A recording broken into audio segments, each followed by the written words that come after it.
News alerts. కేంద్ర మాజీ మంత్రి జైపాల్ రెడ్డి వర్ధంతిని పురస్కరించుకుని ముఖ్యమంత్రి రేవంత్ రెడ్డి నెక్లెస్ రోడ్లోని స్ఫూర్తి స్టాల్స్ లో నివాళులు అర్పించారు. ఈ సందర్భంగా ఆయన సేవలను గుర్తు చేసుకున్నారు. దూపల్లి కృష్ణారావు గారు చెప్పినట్టు ఢిల్లీకి రాజైన తల్లికి కొడుకే అన్నట్టుగా నేను జడ్పీటీసీగా, శాసన మండలి సభ్యుడిగా, శాసన సభ్యుడిగా, పార్లమెంట్ సభ్యుడిగా ఈనాడు తెలంగాణ రాష్ట్రానికి రెండవ ముఖ్యమంత్రిగా ఏ బాధ్యత చేపట్టినా, ఎంత ఎత్తుకు ఎదిగినా నేను నల్లమల బిడ్డనే, నేను మీ సోదరుడినే. నాకు ఏ హోదా వచ్చినా నా ఎదుగుదలకు కారణమైన ఈ నల్లమల ప్రాంతాన్ని, ఈ కల్వకుర్తి నియోజకవర్గ ప్రజల్ని నేను ఎప్పటికీ గుర్తు పెట్టుకుంటానని చెప్పి ఈ సందర్భంగా తెలియజేస్తున్నా. మిత్రులారా, జైపాల్ రెడ్డి గారి గురించి మాట్లాడాలి అంటే ఆలోచన చేసి మాట్లాడాల్సి ఉంటుంది.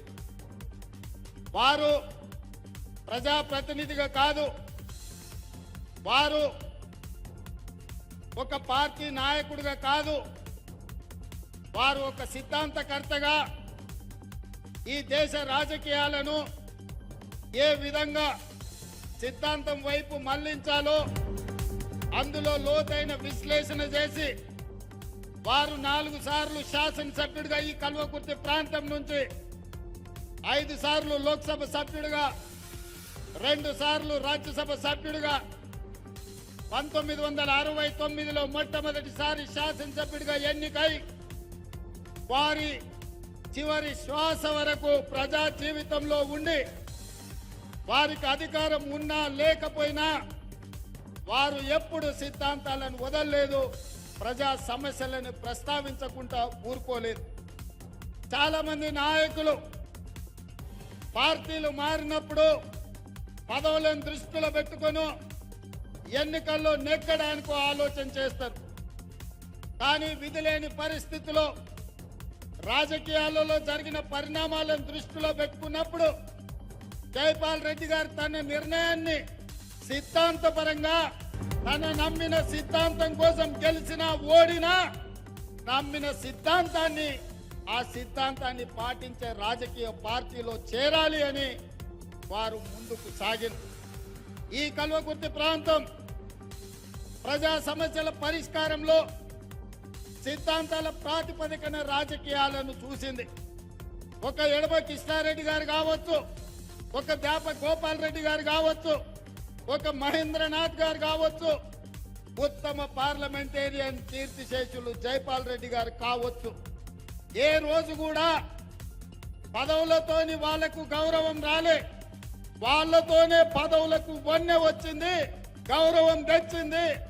వారు ఆ పదవిలో ఉంటే ఆ పదవి గౌరవమే పెరిగింది తప్ప వాళ్ళ హోదా పెరిగినట్టుగా వాళ్ళు ఎప్పుడు భావించారు.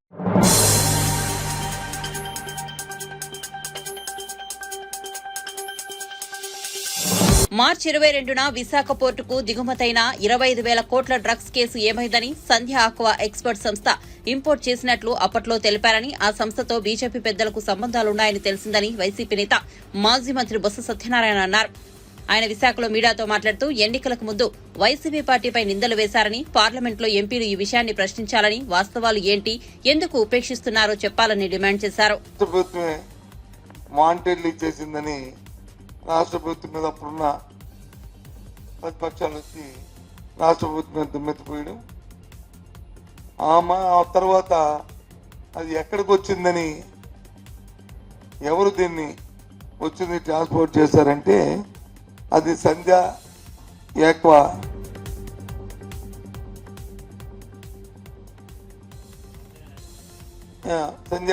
ఎక్స్పోర్ట్ లిమిటెడ్ అని విశాఖపట్నం సంబంధించిన సంస్థ వచ్చి ఇంపోర్ట్ చేసుకుంటుందని, అది సాక్షాత్తు భారతీయ జనతా పార్టీ సంబంధించిన అధ్యక్షురాలు లేకపోతే అప్పుడు ఉన్న నాయకులకి కొందరికి వాళ్ళందరూ కూడా సన్నిహితులు, స్నేహితులు, బంధువులు అని చెప్పని అధికార పక్షంలో ఉన్న మా వాళ్ళు కొందరు దాని మీద ఆరోపించడం, ఈ రకంగా ఆరోపణలు ప్రత్యారోపణలు ఆ రోజు జరిగినాయి. ఒకడొచ్చి అధికార పార్టీ దీన్ని ఇంపోర్ట్ చేసింది అనేది ఒకటి, కాదు ప్రతిపక్షం తాలూకా భారతీయ జనతా పార్టీ, తెలుగుదేశం పార్టీకి సంబంధించిన బంధువులే దాన్ని ఇంపోర్ట్ చేశారని చెప్పేసి జరిగినాయి. వాటర్ మేబీ అది పక్కన పెడితే నేను ఇవాళ డిమాండ్ చేస్తుంది ఏంటంటే, దయచేసి అధికారం ఉన్న పెద్దల్ని, అలాగే నూతనంగా మన ఉత్తరాంధ్ర నుంచి ఎన్నికైన పార్లమెంట్ సభ్యుల్ని, పార్లమెంట్ జరుగుతుంది, దయచేసి దీన్ని ఒక ప్రశ్న వేయండి. ఏమైంది? 25,000 కోట్లు అంటే మాటలు కాదు, 25 లక్షలు కాదు. ఏమైంది? ఇది ఇంట్లో వాస్తవాలు ఎంత? వాస్తవాలు అయితే ఎవరెవరు ఇందులో ఇన్వాల్వ్ అయి ఉన్నారు, వారిని ఎందుకు ఉపేక్షిస్తున్నారు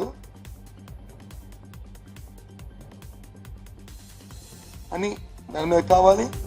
దాంతోపాటు అది వాస్తవం కాకపోతే మన విశాఖపట్నంకి ఒక మంచి పేరు కూడా వచ్చే అవకాశం ఉంది. ఎందుకంటే దేశంలో ఎక్కువగా ఇలాంటి డ్రగ్స్ ఇంపోర్ట్ అయ్యే స్థలాలు రెండు, ఒకటి గుజరాత్లో ఉన్న పోర్ట్లు, రెండు మహారాష్ట్రలో ఉన్న పోర్ట్.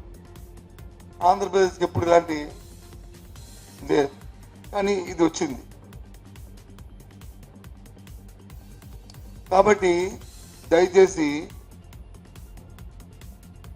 దీన్ని రాజకీయ ఉద్దేశం, రాజకీయ కోణంలో రాజకీయ దురుద్దేశాలు ఆపాదించకుండా చిత్తశుద్ధి ఉంటే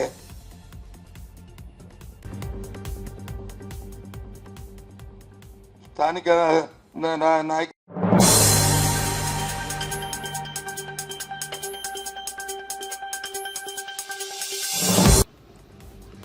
భాగ్యలక్ష్మి అమ్మవారి ఆశీస్సులతో తెలంగాణ ప్రజలంతా సుభిక్షంగా ఉండాలని మంత్రి కోమటిరెడ్డి వెంకటరెడ్డి ఆకాంక్షించారు. పాత బస్తీలో బోనాల ఉత్సవాల సందర్భంగా చార్మినార్ భాగ్యలక్ష్మి అమ్మవారికి ఆయన పట్టు వస్త్రాలు సమర్పించారు. అనంతరం మీడియాతో మాట్లాడారు. గత సంవత్సరం వర్షాలు లేక రైతులంతా ఇబ్బంది పడ్డారని చెప్పారు. ఈసారి అమ్మవారి ఆశీస్సులతో సమృద్దిగా వర్షాలు పడాలన్నారు. బీఆర్ఎస్ పై ఆయన విమర్శలు గుప్పించారు. దాన్ని కూడా క్లీనింగ్ చేసే ప్రక్రియ మొదలైంది. డిపిఆర్లు తయారవుతున్నాయి. వచ్చే 3-4 సంవత్సరాలను పూర్తి చేయాలన్నదే మా లక్ష్యం. మెట్రో కూడా 3 సంవత్సరాలను పూర్తి చేయాలని పెట్టుకున్నాం.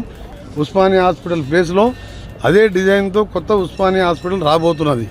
అన్ని వసతులతో కూడినాము. హైదరాబాద్లో 5 హాస్పిటల్ పెద్దగా కడుతున్నాం, 4 ఎల్బీ నగర్, అల్వాల్, సనత్ నగర్, నిమ్స్లో.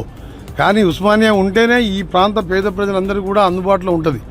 మరొకసారి భాగ్యలక్ష్మి అమ్మవారి ఆశీస్సులతోని ప్రజలందరూ క్షేమంగా ఉండాలని, ఎలాంటి ఇబ్బందులు లేకుండా ఉండాలని, వచ్చే 4 ఏళ్ళు కాదు, ఇంకో 5 ఏళ్ళు కాదు, ఇంకో 10 ఏళ్ళు కాదు, ఇదే ఇందిరమ్మ రాజ్యం ఉంటుంది, మీకు అందరికీ అండగా ఉంటుంది. భాగ్యలక్ష్మి అమ్మవారి ఆశీస్సులు కూడా ఉండాలని మరొకసారి అమ్మవారిని ప్రార్థిస్తున్నాం. మనం ఇలా బోనాలు అంటే చాలా ప్రతిష్ఠితమైన పండుగ. భాగ్యలక్ష్మి అమ్మవారు అంటే ఇంకా ఎంతో పవిత్రమైన మహిమగల అమ్మవారు. ఈ సమయంలో 9 సీట్లు డిపాయిడ్ 3వ స్థానానికి పోయి 7 సీట్లలో డిపాయిడ్ అయిపోయిన ఆ పార్టీ వర్కింగ్ ప్రెసిడెంట్ అడిగిన సమాధానానికి క్వశ్చన్కు నేను ఆన్సర్ చెప్పే అవసరం అంటావా? 16 సీట్లల్లో పోయింది.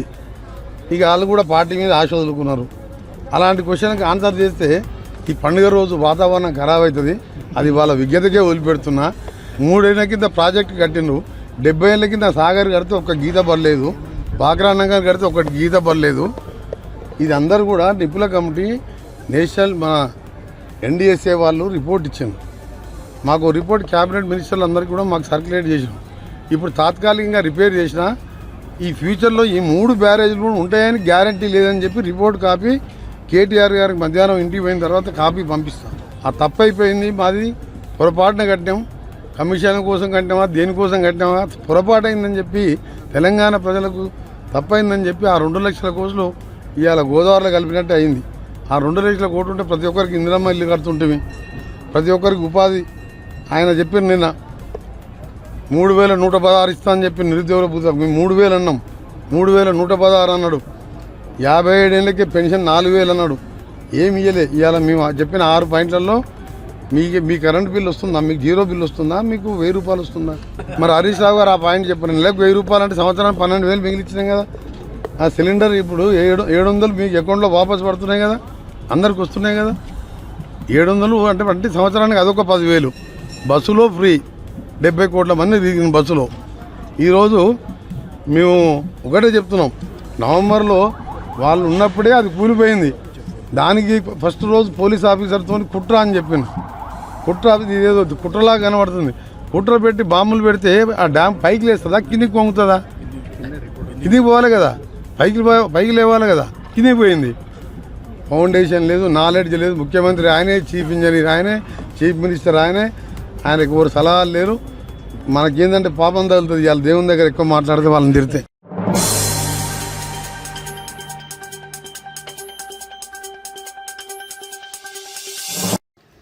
ఏపీ మంత్రి డోలా బాల వీరాంజనేయ స్వామి ప్రమాదం నుంచి తప్పించుకున్నారు. మంత్రి బాల వీరాంజనేయ స్వామి ప్రకాశం జిల్లా జరుగుమల్లి మండలం పాలేటిపాడులో పోలేరమ్మ జాతరకు విచ్చేశారు. మంత్రి ఓ ఎడ్లబండ్లి వద్ద ఉండగా బెదిరిపోయిన ఎద్దులు మంత్రి ఢీకొన్నాయి. దాంతో ఆయన ఒక్కసారిగా కింద పడిపోయారు. స్థానికులు వెంటనే అప్రమత్తం కావడంతో ప్రమాదం తప్పింది. ఈ ఘటనలో మంత్రికి స్వల్ప గాయాలయ్యాయి.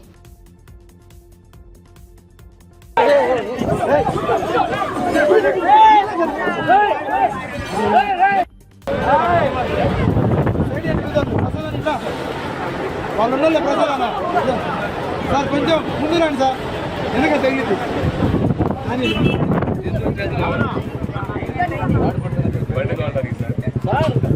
అది బండి మీద ఎక్కినప్పుడు కావాలి తీసేయండి అన్న.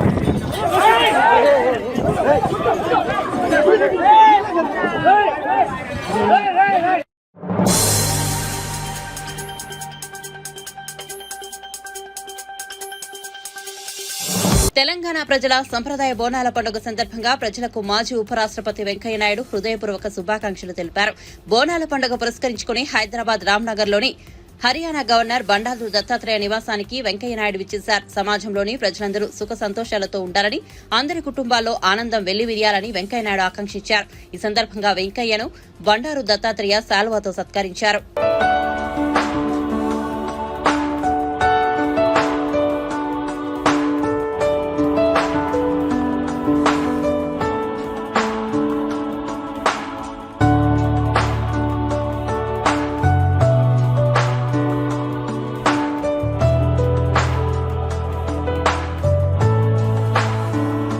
తెలంగాణ ప్రజల సాంప్రదాయబద్ధమైన బోనాల ఉత్సవం సందర్భంగా ప్రజలందరికీ నా హృదయపూర్వక శుభాకాంక్షలు. ఎంతో సుఖంగా, సంతోషంగా, సౌభాగ్యంగా ఉండాలని, అందరి కుటుంబాల్లో ఆనందం వెలువరియాలని కోరుకుంటున్నాను. ఈ సందర్భంగా పెద్దలు శ్రీ బండారు దత్తాత్రేయ గారు మరి కుమార్తె కొత్తగా నిర్మించిన గృహ ప్రవేశం సందర్భంగా ఇచ్చారు. వారికి సందర్భంగా ధన్యవాదాలు, వారికి శుభాకాంక్షలు తెలియజేస్తున్నాను. నేను ఈరోజు హైదరాబాద్ నగరంలో ఉండబట్టి ఇక్కడికి వచ్చేందుకు అవకాశం వచ్చింది. అందువల్ల వారి కుటుంబ సభ్యులందరూ కూడా పేరు పేరున అందరికీ నేను శుభాకాంక్షలు తెలియజేస్తున్నాను. అలాగే ఈరోజు నేను ఇక్కడికి వస్తున్నానని సార్ ఇంటికి వచ్చిన మన మీడియా మిత్రులందరికీ కూడా మీ కుటుంబ సభ్యులందరికీ బోనాలు శుభాకాంక్షలు.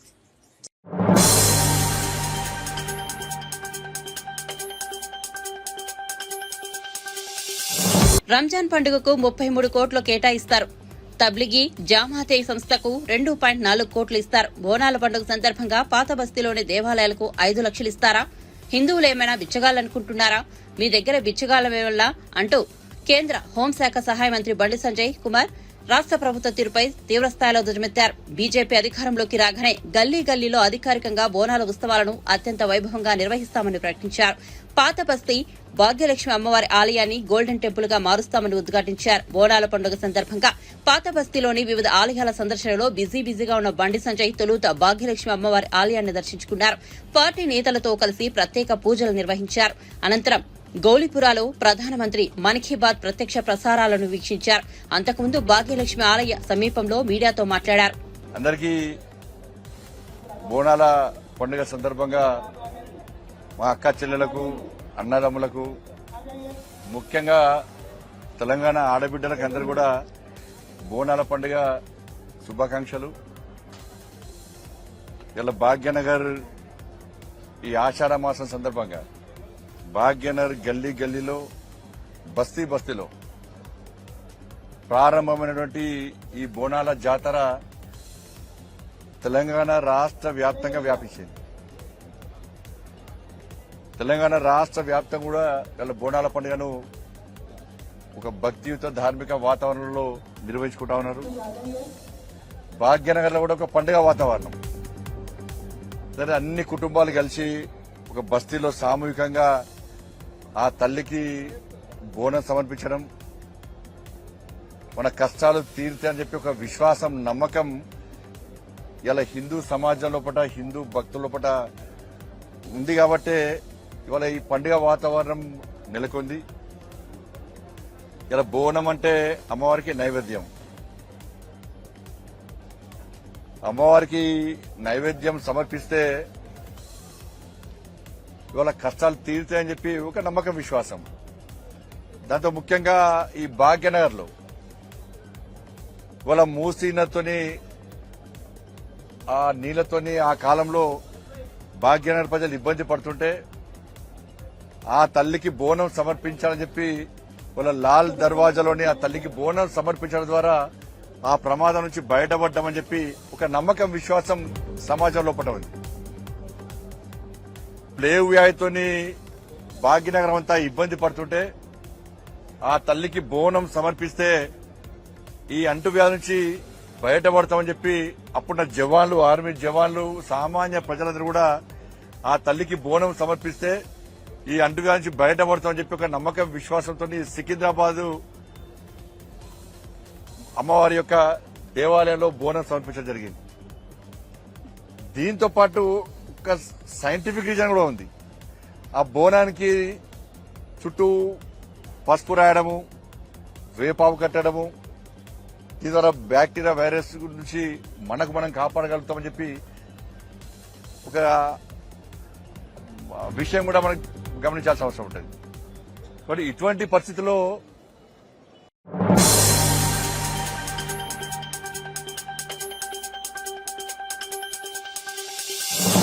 కాంగ్రెస్ పార్టీపై బీఆర్ఎస్ వర్కింగ్ ప్రెసిడెంట్ కేటీఆర్ చేస్తున్న విమర్శలకు స్ట్రాంగ్ కౌంటర్ ఇచ్చారు నీటిపారుదల శాఖ మంత్రి ఉత్తమ్ కుమార్ రెడ్డి.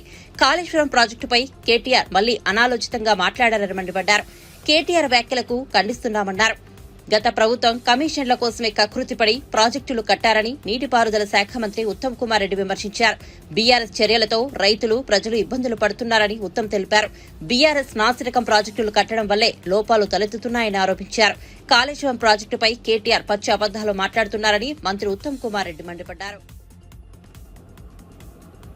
ఇది మెయిన్ పాయింట్ మీరు అర్థం చేసుకోవాలని కోరుకుంటున్నా.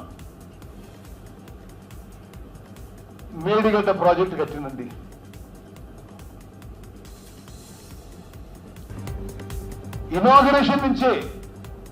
ఇనాగరేషన్ నుంచే ప్రారంభోత్సవం నుంచే ఈ 3 బ్యారేజీలో ప్రాబ్లం మొదలైనవి, లీకేజీ మొదలైనవి. On record irrigation department records లోనే అప్పుడే ఈ ప్రాబ్లమ్స్ వస్తున్నాయి అని చెప్పి ఇరిగేషన్ డిపార్ట్మెంట్ మేడిగడ్డ బ్యారేజ్ విషయంలో ఎల్ఎన్టీకి లెటర్ రాయడం జరిగింది. 2019లో ఇనాగరేషన్ అయిన కొన్ని మాసాలకే ప్రాజెక్టులో ఏదో ప్రాబ్లం ఉంది, లీకేజ్ అవుతుంది అని ఇరిగేషన్ డిపార్ట్మెంట్ ఎల్ఎన్టీకి లెటర్ రాయడం జరిగింది. అప్పుడు ఇరిగేషన్ ముఖ్యమంత్రి కేసీఆర్, ఇరిగేషన్ మినిస్టర్ కేసీఆర్ 4 ఏళ్ల పాటు అనేక విషయాల్లో ఇరిగేషన్ డిపార్ట్మెంట్ కి, కడుతున్న కాంట్రాక్టర్లకి చాలా కరెస్పాండ్ జరిగింది. అంటే ఈ ప్రాబ్లం ఏదో చివరిగా రాలే, మొదటి నుంచే మొదలైంది. ఇది అందరూ ఈ ప్రాజెక్టు ఎగ్జామిన్ చేసిన వాళ్ళందరూ కూడా poor design, poor construction, poor planning, poor operation maintenance అని లిఖిత పూర్వకంగా ఇవ్వడం జరిగింది. ఆన్ రికార్డ్ ఈ భారతదేశంలో ఎంతమంది ఎక్స్పర్ట్స్ ఉన్నారో అంతమంది మేడిగడ్డ, అన్నారం, సుందిల్ల బ్యారేజెస్ లో ఫౌండేషన్ డిజైన్ లో కూడా లోపాలు జరిగినాయి. సరిగా సాయిల్ టెస్టింగ్ కూడా సరిగ్గా జరగలేదు. చాలా స్పష్టంగా చీఫ్ ఇంజనీర్ సిడిఓ కానీ వాళ్ళు కానీ అనేక సందర్భాల్లో వాళ్ళు చేసిన హడావిడికి సరైన సమయం కూడా ఇవ్వలేదు. ప్రాజెక్ట్ డిజైన్ కి ఇంకో ముఖ్యమైన విషయం మీకు చెప్పాలి. తుమ్మడేటి నుంచి మేడిగడ్డకి ప్రాజెక్ట్ షిఫ్ట్ చేసినప్పుడు అక్కడ నీళ్లు లేవు అని ఒక పచ్చి అబద్ధం రికార్డు చేసి ప్రాజెక్ట్ డిజైన్ మార్చింది. మేము అన్ని రికార్డ్స్ పరిశీలించినాము. సెంట్రల్ వాటర్ కమిషన్ ఈ దేశంలో నీటి విషయంలో అత్యున్నత స్థాయి గవర్నమెంట్ ఆఫ్ ఇండియా సంస్థ. ఒక సంవత్సరం కాదు, 10-15 సంవత్సరాలుగా అంతకుముందు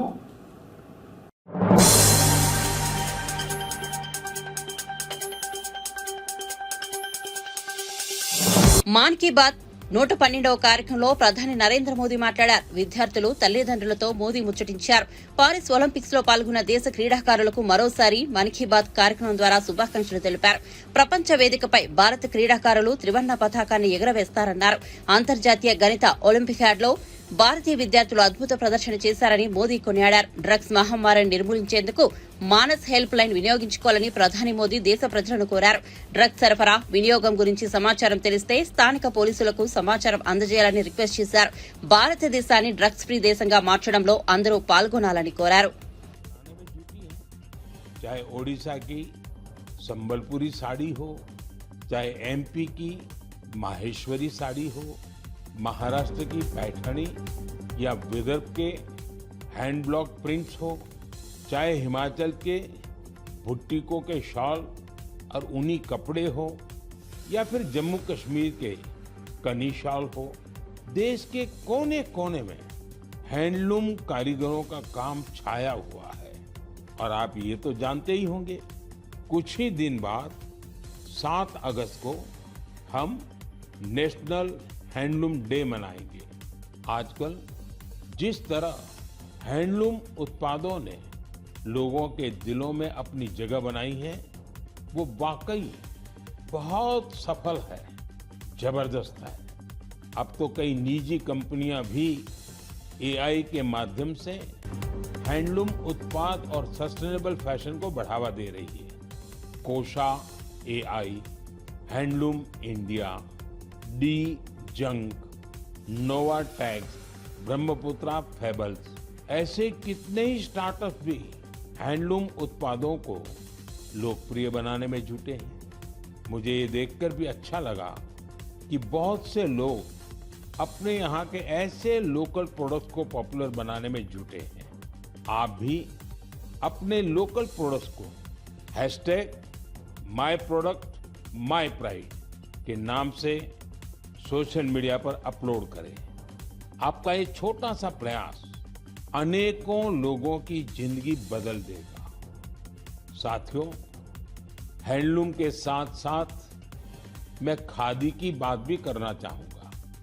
आप में से ऐसे कई लोग होंगे जो पहले कभी खादी के उत्पादों का उपयोग नहीं करते थे, लेकिन आज बड़े गर्व से खादी पहनते हैं।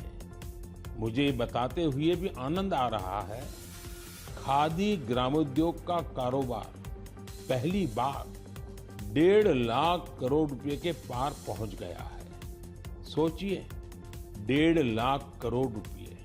और जानते हैं खादी की बिक्री कितनी बढ़ी है? 400%। खादी की, हैंडलूम की ये बढ़ती हुई बिक्री बड़ी संख्या में रोजगार के नए अवसर भी बना रही है। इस इंडस्ट्री से सबसे ज्यादा महिलाएं जुड़ी हैं, तो सबसे ज्यादा फायदा भी उन्हीं को हो रहा है। मेरा तो आपसे फिर एक आग्रह है,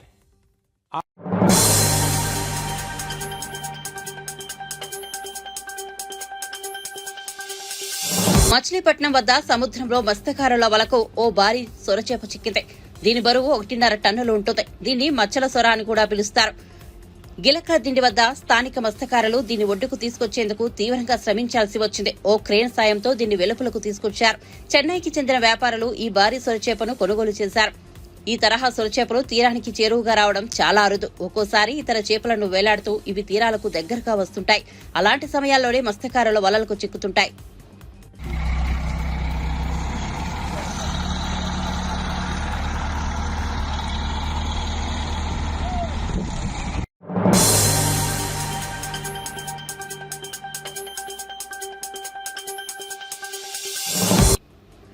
పారిస్ ఒలింపిక్స్ 2024లో భారత్ తొలి పతకాన్ని సాధించింది. యువ షూటర్ మను బాకర్ పారిస్ ఒలింపిక్స్ లో భారత్ కు తొలి పతకాన్ని అందించింది. 10 మీటర్ల ఎయిల్ పిస్తల్ ఫైనల్ 3వ స్థానంలో నిలిచి కాంస్య పతకాన్ని సాధించింది. 221.7 పాయింట్లతో 3వ స్థానంలో నిలిచింది. ఇద్దరు కొరియన్ షూటర్లు తొలి 2 స్థానాల్లో నిలిచి స్వర్ణం, రజత పతకాలు సాధించగా బాకర్ కాంస్యం సాధించింది. ఈ పథకంలో 22 ఏళ్ల మను బాకర్ చరిత్ర సృష్టించింది. 2020 ఒలింపిక్స్ లో భారీ అంచనాల మధ్య 3 విభాగాల్లో పోటీపడిన మను భాకర్ అన్ని విభాగాల్లోనూ విఫలమై తీవ్రంగా నిరాశపరిచింది. కానీ ఈసారి మాత్రం పోటీపడ్డ తొలి ఈవెంట్లోనే కాంస్య పథకాన్ని సాధించి సత్తా చాటింది. మను ఈ ఒలింపిక్స్ లో ఇంకో 2 విభాగాల్లోనూ పోటీ పడనుంది. It always feels the contingent needs a push. You have been the first one to get a medal this time. How does you feel like the first medalist from Paris will be Manu Bhaker? Honestly, I hope like India wins as many medals as possible because we have worked really hard to come this far and to stand here. It's just in the moment we have to put in all the effort that we can and just leave all of this on God, leave all the destiny, the outcome, everything on God, and just try the best that we can. And I don't see it as an opening or anything. It's just like India is yet to win many medals. So, I mean, it's a very good feeling. I can't explain.